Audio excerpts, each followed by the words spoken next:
Saya pribadi memilih Pak Prabowo alasan yang sangat sederhana.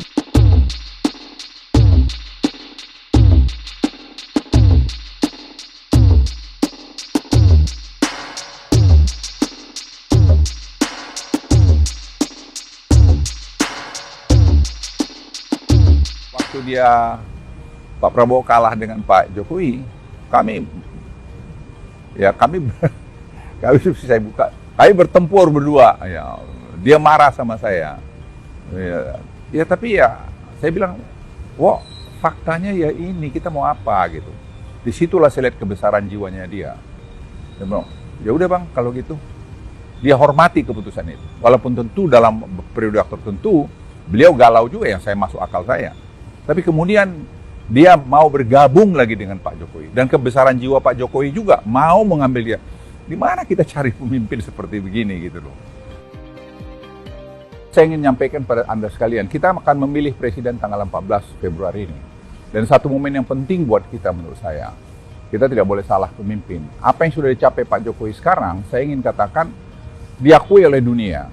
Ya, saya kemarin waktu di Singapura, banyak yang menjenguk saya, baik itu dari utusan khusus Presiden Biden, John Kerry, maupun dari pemerintah, menteri-menteri dari Singapura, dan banyak lagi yang lain datang melihat saya. Itu semua mengapresiasi terhadap ekonomi Indonesia, terhadap leadership Pak Jokowi yang mampu bernavigasi di tengah-tengah sulitnya ekonomi dunia saat ini. Kita masih inflasi di bawah 3%, ya, kita punya sekarang 44 bulan berturut-turut kita punya ekspor surplus.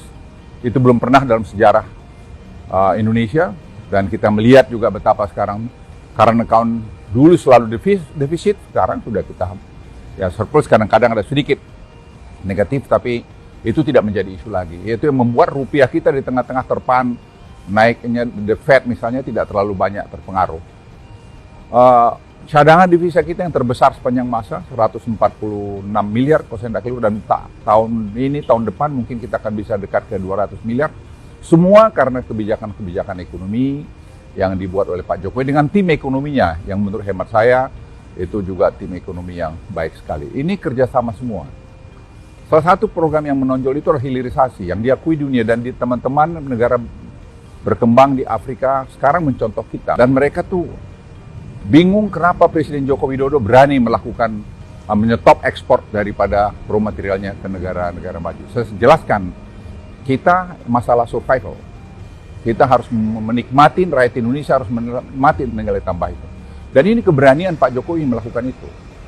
Dan kalau kita lihat juga infrastruktur, banyak yang mengkritik mengenai kereta api cepat Jakarta-Bandung tidak jalan. Sekarang semua orang menikmati. Tentu masih ada kurang di sana-sini, tidak mungkin itu seperti balik tangan sendiri. Dan kemudian saya bilang hilirisasi seaweed, rumput laut.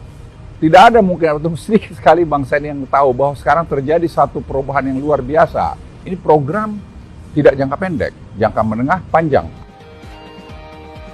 Nah, ini diskusi semacam ini kan perlu keberlanjutan.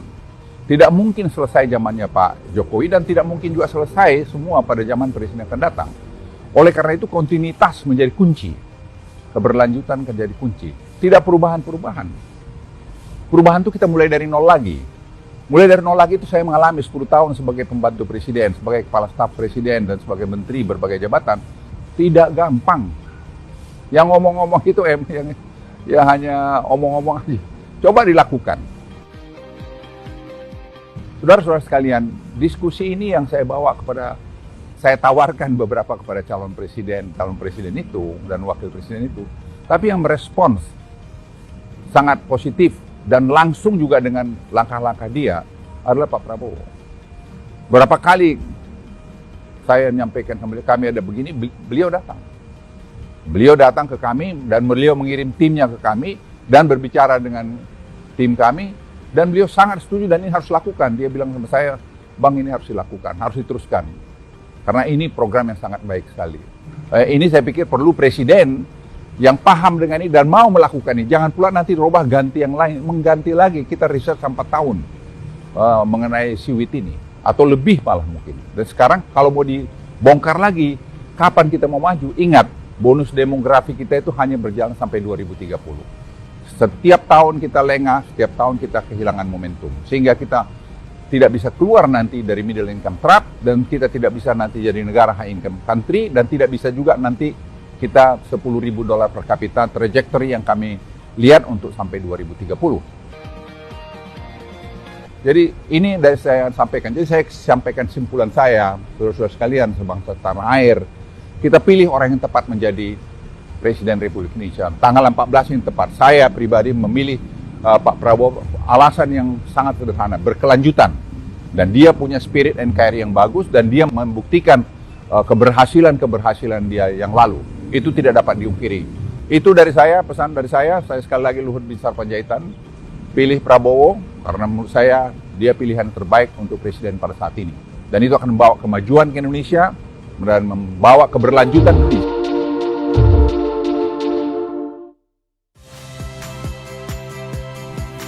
Saya Harjuno Pramendito. Saksikan program-program Kompas TV melalui siaran digital, pay TV, dan media streaming lainnya. Kompas TV, independen, terpercaya.